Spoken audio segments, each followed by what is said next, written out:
I wanted to set the stage for this evening's discussion and just do a quick economic history in about 3 minutes. And if we look at, the father of economics, Adam Smith, when the Industrial Revolution took off, he wrote a book called Wealth of Nations, and this is in 1766.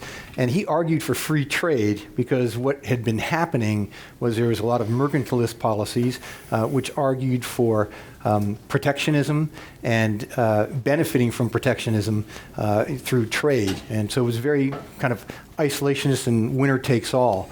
David Ricardo came along in 1817 and wrote a book on the comparative advantage theory, which basically says that you produce where it's of benefit for you to produce.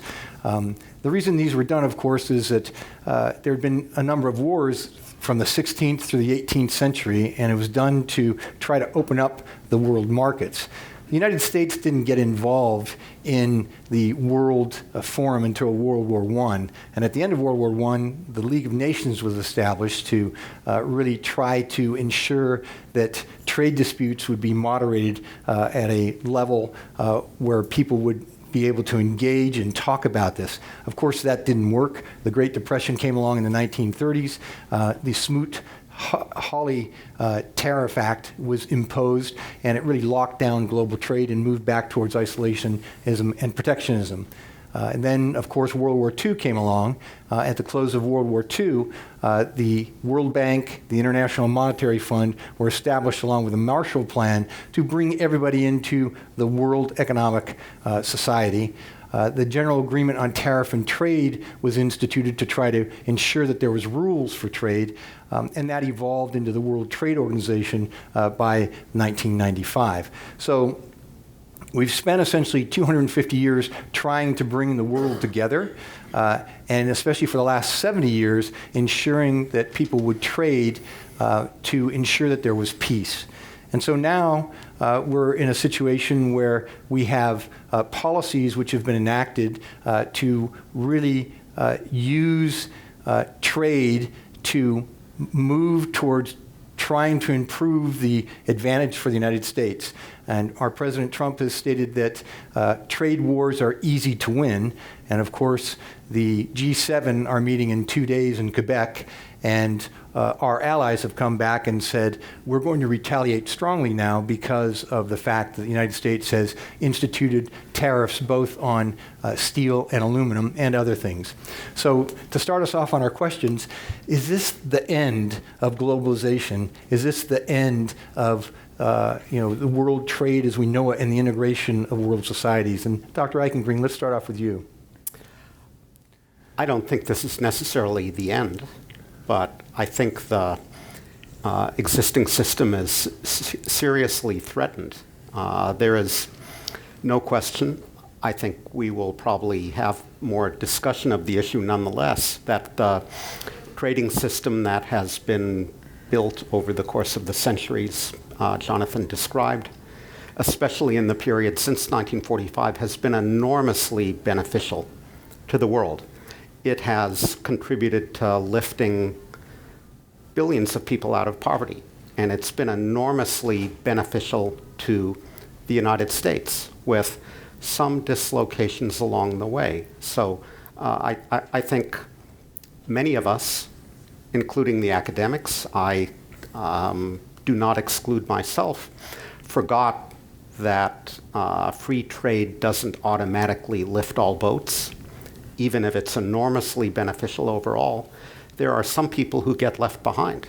The handloom weavers got left behind at the beginning of the 19th century, and the steel workers have been left behind now that technological change and globalization has transformed that industry, and we forgot that we need public programs to provide training and relocation skills for the people who are left behind. But on balance, I think the benefits of this system have been enormous, and the fact that now it is now being jeopardized by a set of politicians and a small group of economists who don't understand what they're doing and don't understand that the policies they are proposing will not achieve their objectives. That is a grave problem for the United States and the world. So, Dr. Randolph, would you see it the same way? I'd see it in a pretty similar way, that I think it's important to remember that the global trading system we have today is largely one we designed. Coming out of the end of World War II, we were the dominant global power. Europe was coming back, and together with the Europeans, we built this system of the GATT, of the United Nations, the IMF, the whole global structure.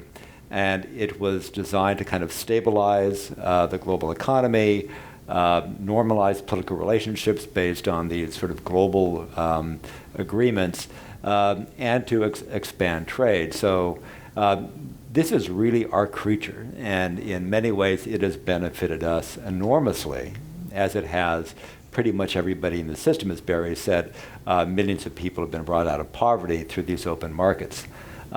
I think it's also important to keep in mind when people criticize trade, certainly it happened in the last election about killing jobs and all of this current dialogue, that it is certainly true that in some cases, many cases perhaps, trade has had a negative effect on some parts of the community. Certain industries are falling behind as others advance. So there's no question that there are numbers of people who have been negatively affected, and I agree with Barry, we haven't paid enough attention to how they are supported in those transitions. But also, it was never discussed in the election, most of the jobs that have been lost in manufacturing in the U.S. and around the world have not been due to trade. Some have, of course, but most has been due to advances in technology, where a factory that 5 or 10 or 15 years ago employed 100 people, you could walk in there and you'd find 3 overseeing the machine. So I think we need to keep clear, if there's unemployment and dislocation, yes, there's a factor around trade, but it's a relatively small factor in those dislocations compared to the advance of technology. So if you move more to the system which we're trying to move to now under the current administration, which is bilateral trade and bilateral trade negotiations, the president believing that you have more leverage to influence a particular trading partner if you do it on a one-on-one basis as opposed to multilateral trade. What are the pros and cons of that? Well, I think you need to start by asking, what is this leverage designed to achieve? Is it designed to reduce imports and through that channel produce a faster rate of economic growth and higher incomes in the United States? That won't happen if demand is shifted toward domestic producers. The Fed will see growth accelerate, inflation rise, and it'll raise interest rates faster. Are these measures, these bilateral measures, designed to shift the composition of employment and production toward steel and aluminum and away from high tech and services? That could be possible, but that would be entirely counterproductive because, in manufacturing, manufacturing employs robots. As Sean said, it doesn't employ people anymore. People are employed in high tech. We call them engineers. People are employed in other services, home health care workers. Those are the dynamic sectors where productivity growth is going. So bilateral negotiations designed to shift employment towards steel and aluminum and motor vehicles are counterproductive on all grounds. Are these policies designed to produce a stronger trade balance for the United States? The trade balance is simply an accounting identity. It's the difference between how much we save and how much we invest. And there's going to be no first-order impact on our saving and investment of bilateral trade deals. So if we slap on a 25% tariff on imports from Canada and other countries, the dollar exchange rate will just rise by 25%, and there'll be no effect on the trade balance. There can't be, because there'll be no change in savings and investment. Bilateral trade deals are not going to make U.S. exports more competitive, because the main thing we're going to be taxing are intermediate inputs, parts, and components And under the Section 301 tariffs, it's going to be electronic inputs that we're taxing. That's not going to make our exports more competitive. And finally, at which point I'll stop, we're not going to be more secure as a nation because these bilateral trade deals are just going to antagonize our closest allies like Canada and Germany. And again, if what we're doing is taxing steel and aluminum, that's not going to make the defense industries, which are the only remaining industries that use lots of steel and aluminum, more secure. But part of it is, at least the argument from the administration is that we need to do this for national security purposes. We have to have our own steelmaking industry in order to be able to defend ourselves. Is there any validity to that? I don't see the national security threat from importing steel from Canada. So what about, one of the things that's really interesting when you look at the whole multilateral trade and what's happened, especially when you look at NAFTA over the last 25 years, is that we have very integrated supply chains on a global basis.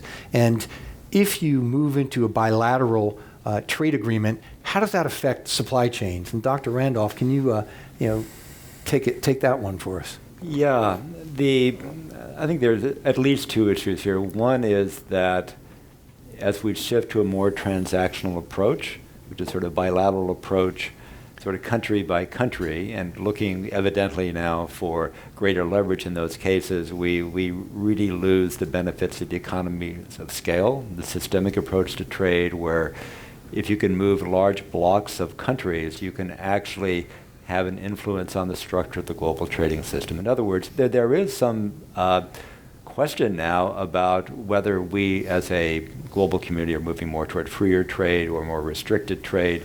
Some of our friends in China or Russia may have somewhat different views than we do here.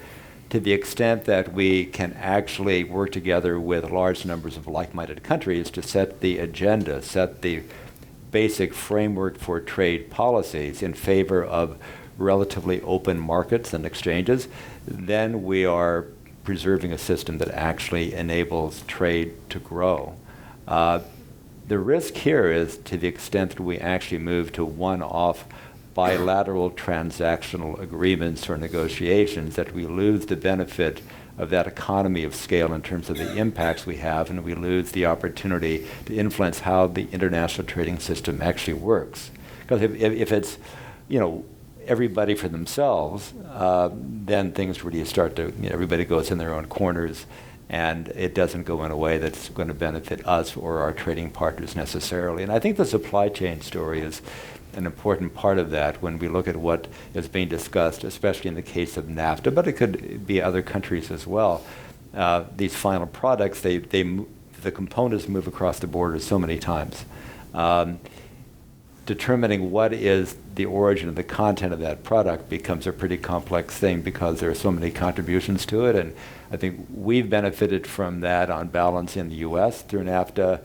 Canada has, Mexico has. As you start to unthread that, there are really risks to all the economies. And so I think the current approach, certainly the bilateral approach, largely ignores the benefits we've built up over many years of supply chains that span global borders and span national borders, and that have really enabled, in the case of North America, for example, a much stronger, more competitive automotive industry to grow up in North America compared to what we had before NAFTA. Mm-hmm. So with that in mind, too, and thinking of supply chains, one of the things that the previous administration was really looking forward to is developing the Trans-Pacific Partnership and making that something successful. And in a way, it was done to ensure that we still had influence in the region as China continued to grow, and using its form of state capitalism to ensure that it could influence that section of the world. We've pulled out of that now, but now we've said, well, maybe we can get back into it. What is this? Kind of going back and forth. What does that signal to our trade partners? When we say, hey, we're in or we're out, and what does that do to the trading system that we have today? Nothing good. Our trading partners don't understand what our objectives are. They don't understand what our strategies are. They don't understand whether we have objectives and strategies. The Trans-Pacific Partnership is a very good example. The goal here is to encourage China to change some of its commercial practices related to trade and intellectual property and so forth. The observation of the Obama administration was we can't achieve that on our own. We can limit China's ability to invest, for example, in strategic sectors in the US. But if they can turn around and invest in strategic sectors in Japan or Korea instead, we have accomplished exactly nothing. So the idea was to build a coalition of 12 like-minded countries, not including China. That would be a trade partnership that could act together to try to apply pressure in a uniform way to China to shape up. Pulling out of TPP was example number one of shooting ourselves in the foot. There are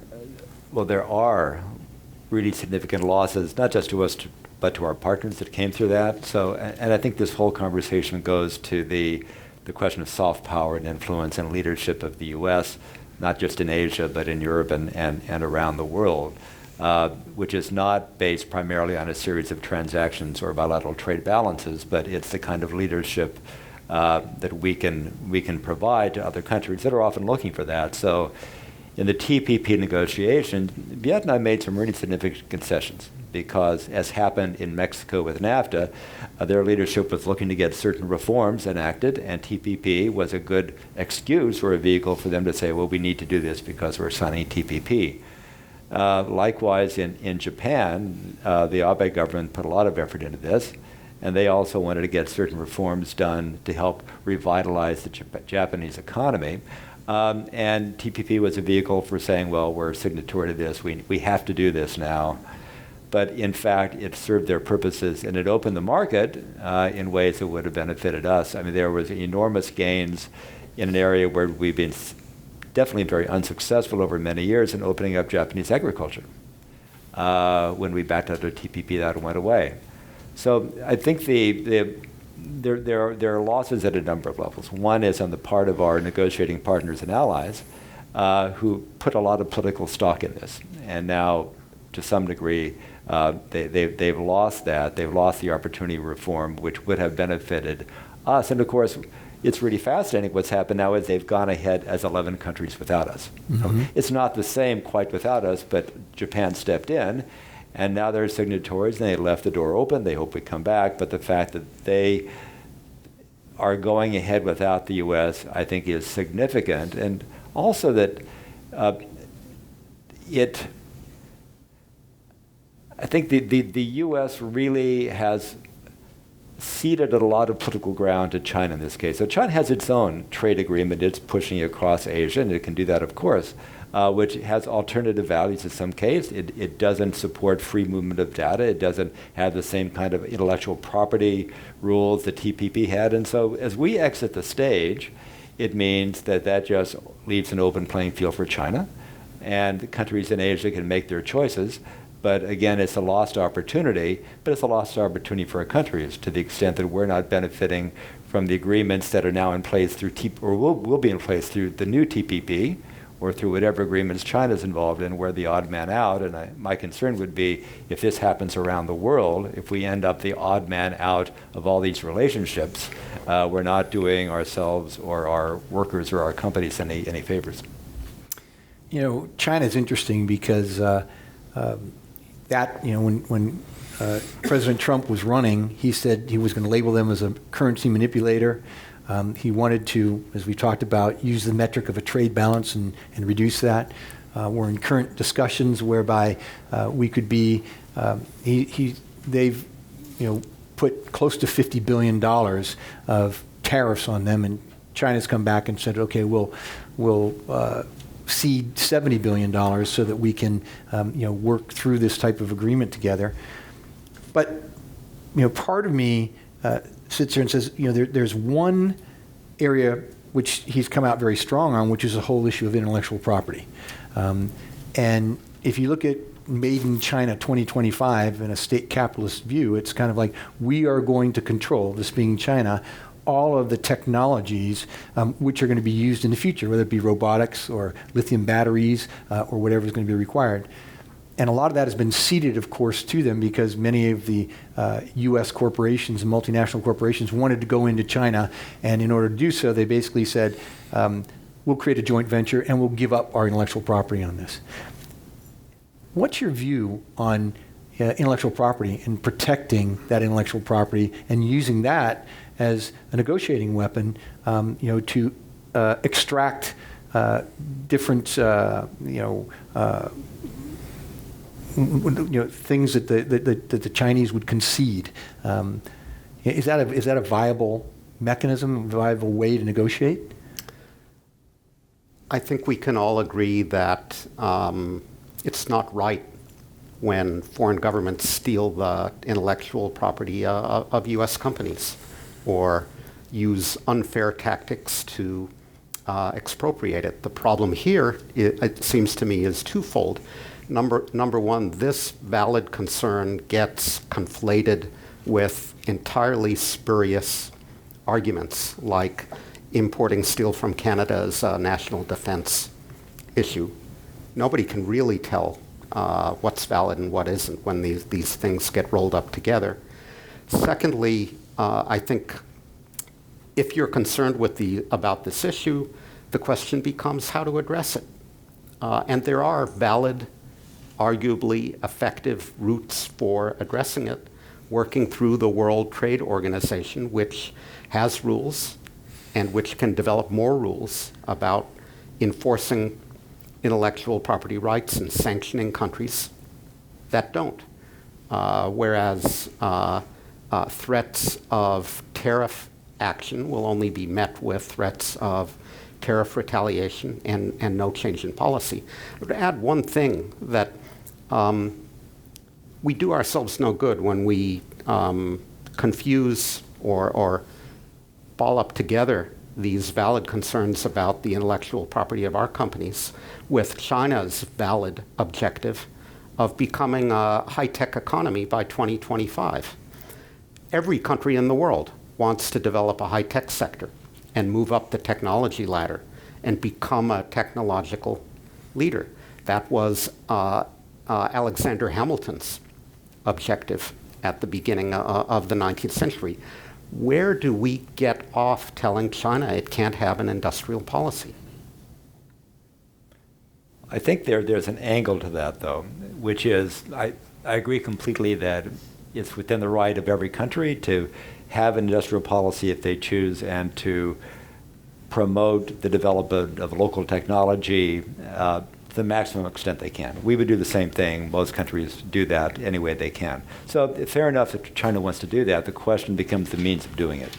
Whether they are doing that in a way that involves, for example, requiring technology transfer as a condition of doing business in the country, turning over your source code as a condition of doing business in the country, taking joint venture partners as a requirement of doing business, which ends up to IP leakage, all of those different things. I think we could all probably agree that investing more in science and technology, doing a whole range of things that promote certain industries, fair enough, but in a global context, in the WTO context, if the mechanism also includes things that deliberately or consciously unbalance the playing field vis-a-vis other countries and companies and that arguably infringe WTO commitments, then that kind of gets beyond classic industrial policy and into other things. And I think that's where the concern is now with China. So this is one area where, despite my own misgivings about most of what the Trump team is doing on trade, it's a legitimate issue. It's a real concern. It probably should have been addressed earlier. On balance, it's probably a good thing that it's being sort of confronted up front now. I think that's a bipartisan thing. I think in Congress you would ask most Republicans and Democrats and they would broadly agree that it's important, it needs to be addressed. But then the question, as Barry says, gets to the mechanisms. What are the best ways of doing that? And I'm not sure either that the tariff tool is the best way. It's a pretty blunt way. WTO is probably a far more effective way, which requires collaboration with our partners, but at the same time as we should be collaborating with them in a solid front, we're kicking them all in the shins on a whole range of trade issues that doesn't make it any easier to form a global alliance to deal with some of these Chinese issues. So I think we're probably going about it in a way that is maybe the least productive possible. And another concern I have on this, if you look at, remember about 3 or 4 weeks ago, Treasury Secretary, there was a conversation with the Chinese government, and they sort of announced here that the Chinese had committed to buying a lot more from us, right. 200 billion more. Chinese had a different view of what they had committed or not committed to. And then not long after, the tariffs were back on, and the Chinese were evidently saying now, oh, we'll buy $70 billion worth of your goods if you don't put that on the tariffs. So the concern there is if it's about balancing the trade account, that I'm not sure it's that important that we balance the trade account. But if you do balance it, what are you balancing it with? What the Chinese are proposing, and the Trump team seems to be welcoming, I guess, is the Chinese would buy more natural gas, more soybeans, more coal. Well, gee, I mean, this is great to sell this stuff. It's great to support our farmers who are selling soybeans and other ag products. But the future of the world economy is not going to be determined by trade in coal or natural gas even. If we don't succeed in influencing China's industrial policies in a way that open the playing field more to reciprocal investment opportunity and a better competitive environment for our companies in China, it's almost beside the point. So some concern that I would have, given where we are today, is that we might end up in a situation, who knows, where there's a deal with the Chinese where they buy a bunch of agricultural products and coal, but in fact we don't influence their industrial policy, which is what it really should be all about. Can I just add one? I agree, and I'd add one further observation, which is that if China buys $70 billion more of our stuff, they're presumably going to be buying $70 billion less of Japan's stuff. And who is Japan going to turn around and sell that to? And some of this stuff we might sell to somebody else. We might have sold that natural gas to somebody else anyway. Yeah, it's really interesting because, you try to look at, given the policies that we have, and then you project out, if we truly move forward with bilateral agreements, what would that mean for our country if you look out over 5 years? Based on this world trading system that we've had for 70 years now, which has worked pretty good, but and we're all trained this way, of course, and so I'm trying to look out of the box and say, is there something that we're missing here that we could see a benefit to, something that's come along, by being strong bilaterally, it could improve our lot, but just because we've been trained in a certain way, maybe we're not seeing what the benefits are. So if you were to look out 5 years or 10 years from now, given what's happening and what the policies are, where would you see the United States in its place in the world? From a purely economic point of view, I can only repeat what I said before. I think these bilateral policies are going to disrupt supply chains on which we depend. They're going to disrupt existing trading relationships and destroy jobs. The best estimates we have, they do come from the Peterson Institute, which I have a relationship with, suggest that motor vehicle tariffs would destroy jobs in the motor vehicle industry in the United States, not have the expected effect. And I think from the point of view of where the U.S. economy is going to be in 5 years or 10 years, the most important contributor to income growth is productivity growth. So we want to foster the sectors and activities where the productivity growth is concentrated. And obviously, farmers are incredibly productive, but it probably will not be soybeans going forward. And it probably won't be steel and aluminum. And I agree. If we pick off, for example, pick off isn't the right term, but if we back away from the Transatlantic Trade and Investment Partnership, which would have involved all of the EU, and had a bilateral agreement with the United Kingdom, that could be great. We might have more leverage over the United Kingdom in a one-on-one negotiation than we would in a larger group, and that could be important, that agreement. But you would have an agreement with the United Kingdom, an important country.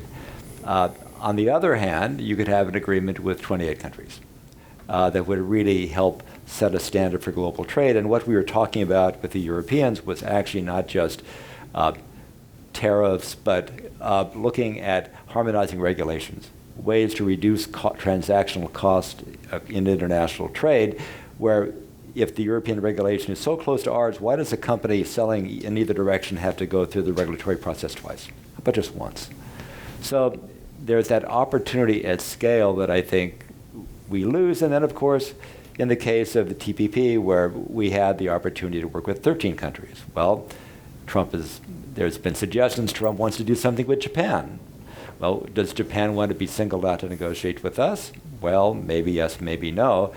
But you have the opportunity to put in place policies at a much greater scale with much greater influence. And I think if we go the bilateral route, we're really losing that. And to keep in mind, I think the presentation in the media during the campaign, actually by both parties, and since then by the administration, is suggested we've been taken to the cleaners. We're the victims of everybody. It's the Chinese, it's the Europeans, it's the Mexicans and the Canadians. But the truth is, we're the big dog in the block. We actually designed these agreements. We designed them to benefit us and our partners. But these are our creatures, and we didn't design them to prejudice our own interests. And so I think we really lose that opportunity of influence at a much larger scale in ways that would benefit ourselves and our partners. But I think you lose most of that if you just go through a series of one-off bilaterals. I think the vision of the president and his economic advisors is that our trade should be balanced with each individual partner. We should run balanced trade with Mexico and balanced trade with China and balanced trade with Germany. So I can only repeat your earlier question. What am I missing? What is the logic, economic logic for that? It seems like there is none. It's interesting, too, you mentioned that the future is not going to be exporting agricultural products. So when you look at these agreements, what's the effect on the average consumer going to be? What's going to happen if these truly are to go into place? The measures in place so far are narrow gauged, so they will raise the price of Coca-Cola by raising the price of aluminum cans, but not have a first order impact on inflation and living standards. Broader-based tariffs could have a discernible impact on the cost of living, and that will show up at the supermarket. But what really matters is the dynamism of the economy in the longer run, whether we can grow the economy or not. And trade has been a powerful stimulus to economic growth by creating foreign markets for those sectors and industries in which we have a comparative advantage, where we can do more of what we do best. And the United States, because of our place in the world, we have been, the currency of choice around the world. What happens to the U.S. dollar if you move into multiple bilateral agreements? And what happens to each of us when we're traveling overseas and going to different countries on holiday? What does that mean to us? The dollar is the leading international currency. It's used to settle trade between third countries, not including the United States, and for a lot of other purposes. Partly because the U.S. and the dollar are a safe haven, and it's not clear that other countries will continue to regard the U.S. as a safe place to park their assets under these conditions. And if you look at what foreign currencies other countries use, they tend to use the currencies of their alliance partners. The Bank of Japan and the Bank of Korea hold many more dollars than their trade with and investment in the United States would lead you to expect, because we have been their historic allies. We have provided their defense umbrella. They don't have their own nuclear capability, and they rely on their reliable U.S. partner to provide that, and in return, they hold dollars. How long is that going to continue? We do get away with a lot being the reserve currency of choice. It gives us enormous latitude that most countries don't. I think we've been fortunate in a way that there have been enough issues in Europe that the euro hasn't been strong, and so far, at least to date, the renminbi in China hasn't really advanced as far as people thought it might as a reserve currency of choice. So we still can get away with a lot, but to the extent that that position weakens over time, I think it makes our economy much more vulnerable to a lot of other trade and investment pressures that it's not vulnerable to right now. Yeah. And how much of the current worldview on bilateral agreements is really wrapped up in rising populism around the world? And I know, Dr. Eichengreen, you just wrote a book on populism that was just published recently, so you probably have some insights on this.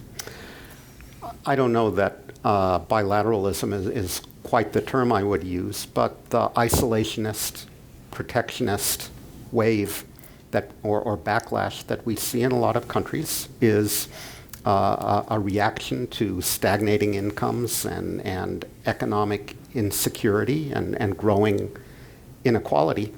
What has caused those conditions? Why have some people been left behind?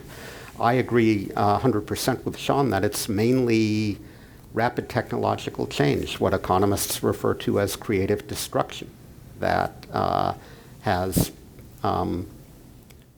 led to the relative decline of old industries. And the fact that government hasn't done enough to address the valid concerns of the casualties of that process is why those voters have turned to out of the mainstream alternatives. Here in Italy, where they haven't had any income growth for 20 years, and in a variety of other places. But I think it's mainly technological change rather than globalization that's responsible for these dislocations. The fact of the matter, however, is it's easier to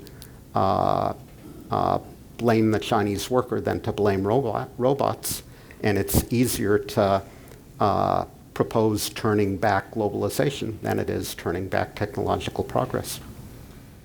So if you two were on the Council of Economic Advisors and you could say this is the best policy for growth to ensure that the United States remains in its dominant place in the world economy, what would that be? What would you advise the president or your other economists if you had your crystal ball?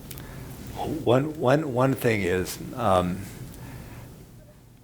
I would put us back at the forefront with our trading partners around the world in coming back to these global agreements. I think that's the best way to ensure market opportunity across the board. I think a lot of the future of global competition is going to be around innovation. And again, it's not coal, but around business innovation, technological innovation. And I would look to have the U.S. design innovation policies that are set to strengthen our position, our competitiveness in those terms, because that flows into technology, it flows into lots of other things. And I think where we see the U.S. economy being stronger or weaker in the future vis-a-vis China, vis-a-vis Europe or any place else, it's around those things. And we don't really have any kind of policy really in the U.S. today that is strategically designed to bolster or expand our lead in innovation. So I think those are important things to focus on. So that, typically when you think of... I'll add something else on there too. So much of the last election and campaign focused on trade, and trade being kind of the culprit for loss of jobs. And as we were saying, and I think Barry and I agree that if this kind of dislocation, this economic insecurity that is giving rise to populism, not just in the U.S., but in so many countries, is really spawned primarily by technological change. And the slow or the failure adjustment in many economies, including our own, to those changes, and then the kind of the human dimension of that, which we really were not sufficiently sensitive to until recently. So trade's been made kind of a scapegoat for a lot of that. One would think, though, one would hope that rather than arguing about tariffs, that we would be having a national bipartisan dialogue in the Congress about how does the United States successfully make this transition? How do we successfully adjust through a range of policies, employment policies, technology policies, trade policies, to this transition that is sweeping the entire world. I think you go to any significant country in the world that is industrialized or advanced, you'll have this identical conversation going on about the effect of technology on employment and how do we manage this successfully. So everybody's wrestling with it. The Chinese are wrestling with this too. It's not just us. So we should be having, but are not having, that kind of a discussion at the national level. And I think that's where our focus really should be, but it's not happening today. I want my 2 minutes on the Council of Economic Advisors, too. Were I there and were the president to listen, I would say we have very serious economic problems in the United States, but trade is not their source, and trade policy cannot be their solution.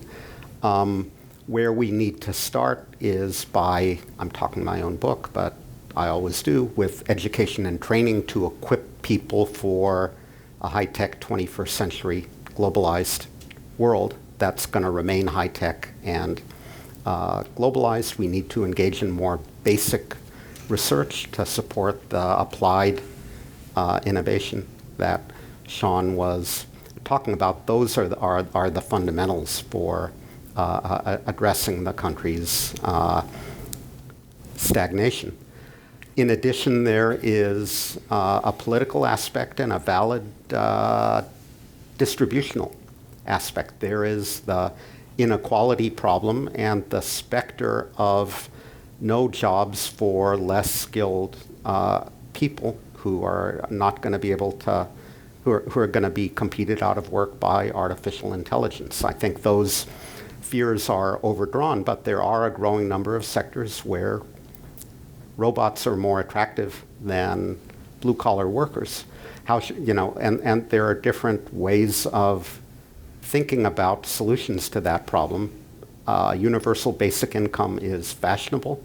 I think it's unaffordable, and it's socially undesirable as well. There are sound social reasons why we ought to encourage people to work.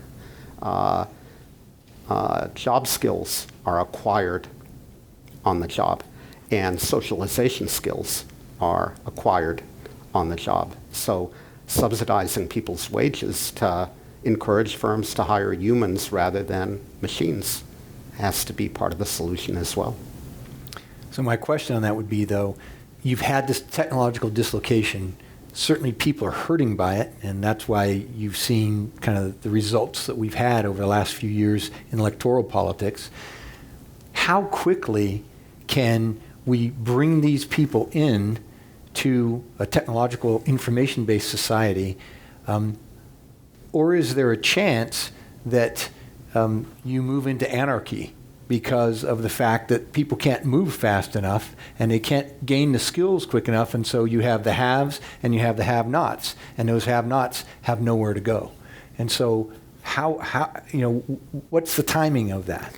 That's why I wrote my book. It took us something between 20 and 40 years to create this problem of that's the length of time over which inequality has been rising and working class living standards have been stagnating. So the idea that we can solve it in a year or a single presidential term is ludicrous.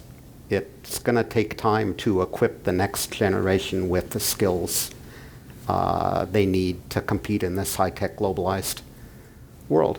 So there's a tension between people's anger and impatience at the moment, both valid, and the amount of time that it will take to solve the problem. And it's pretty clear that the political system is not up to the task. How that plays out in the longer run, forecasting that is above my pay grade.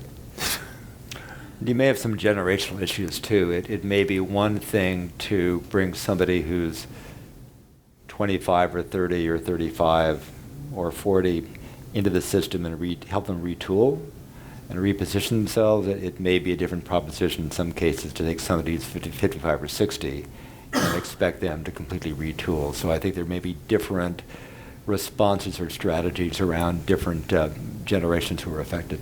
But what would you do as a policy while we're retooling? It's kind of like the Luddites back in the Industrial Revolution. They were all really concerned that they were going to lose their jobs to the cotton gins and things like that.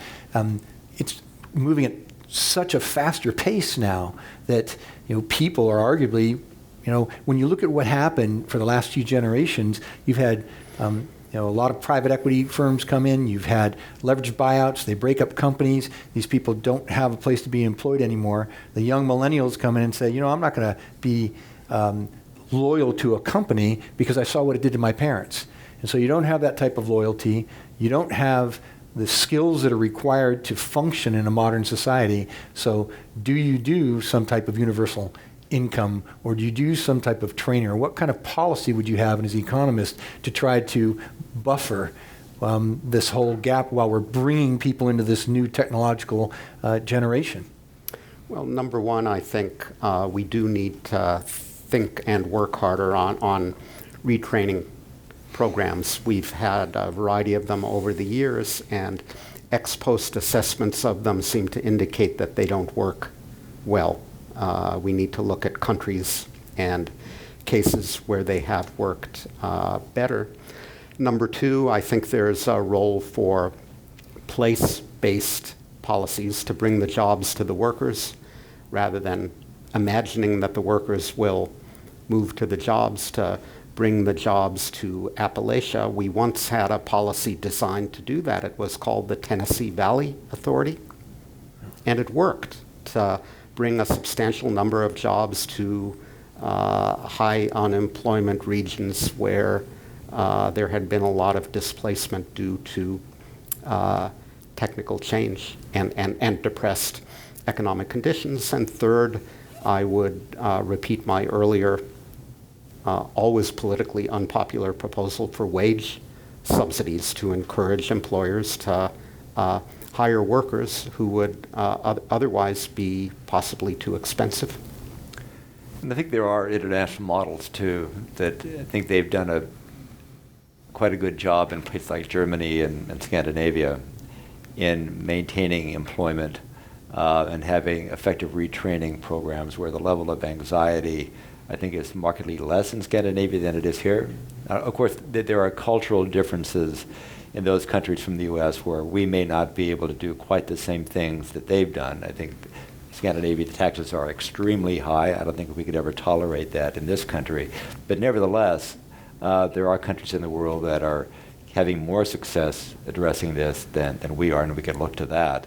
I think also at the more local, could be state, city, regional level, there can be, and it's starting to be, a better dialogue between, say, industry, employers, and people in the job training, the higher education community, especially community colleges, which in California have the greatest reach in that community of people that need effective training and retraining and new skills. And so to the extent that we can do what happens more in Europe than here, a closer dialogue between industry and those educational service providers about the skills that are needed now and will be needed in the next 1, 2, or 3 years, and having that training pipeline that can direct people not with an abstract skill, but a skill where there's actually a job more or less waiting for them if they go through the program. I think that's one thing that can be done where industry would be more engaged than it has been lately in addressing some of those gaps. I think Sean is exactly right, but we have a problem in the United States. Those programs work in Europe because they have an institution called trade unions that we basically don't have in the United States anymore. They have cohesive employers associations that work with the trade unions to provide training and all that. And they have a fundamental trust in government. They have a mixed economy where the majority of people believe that government can solve problems and not only create them. Are these conditions present in the United States? And if not, what can we do to change them? Well, and that's, something that Robert Reich, one of your colleagues, just wrote about too, which is this whole concept of common good again. And where has the common good gone in the United States? It seems much more that people are focused on their own individual needs as opposed to what's good for society. What are your comments on that? Because it seems like Europe has a little bit more focus on the common good as opposed to the United States.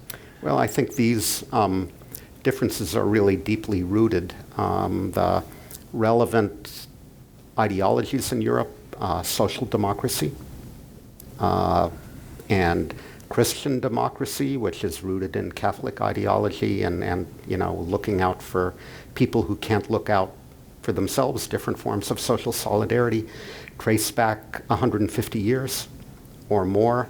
They reflect the vulnerability of small, open societies, kingdoms, and now countries to external disturbances and the idea that people have to pull together in order to survive. In the United States, we have a deeply ingrained culture of individualism and a deeply ingrained hostility toward government, and with historic roots as well, which we could go into with more time. But the point is that that inheritance makes it difficult to address the challenges that we as a country now face. So I'm thinking here that we've come full circle. That here, over the past 250 years, we've tried to integrate the world. Now, clearly the policies that we've talked about are kind of breaking it apart, making it a little more isolationist. What are the chances that new isolationism or bilateralism leads to military conflict? Because that's what many people worry about when we have the kind of the trade war saber rattling that we're hearing. I mean, that's not what I would worry about so much as the balance of influence globally. Right now there is something of a contest shaping up where it's a bit stark to put it this way, but the U.S. is on one side, maybe with Europe, and there's Russia and China, where I think for their own reasons, both Russia and China are posing their systems, especially China, as alternative models to the Western democracy model. So really, you go to the end of history, after the fall of the Soviet Union, really there was a prevailing thinking that Western-style democracy had prevailed, and that was the way the world was going to go, and American-style democracy was the model, and this would deliver all these benefits, and really we've seen a tide in that direction. But now, you could argue about this, the Russian interference in the U.S. election, Russian interference in European elections, not just us. They probably intervened much more actively in Europe than here, really designed in Europe to disrupt the EU. Disrupt the normal democratic practices, just as the intent seemed to be that here in the U.S. I think in the case of China, it's saying, look at these, the American model isn't working, people are arguing, they can't work together, they can't get things done, but we do have this more state capitalist model, look, it works here, and so we should be the global leaders. So my concern, once you get past the actual details of trade flows, is about what economic model is going to prevail globally, and is it the one that we've led for the past 50 years or more of Western-style democracy and the economic values that go with that, or is it a different model of state capitalism that is being proposed as the alternative if our own system and our own leadership falters?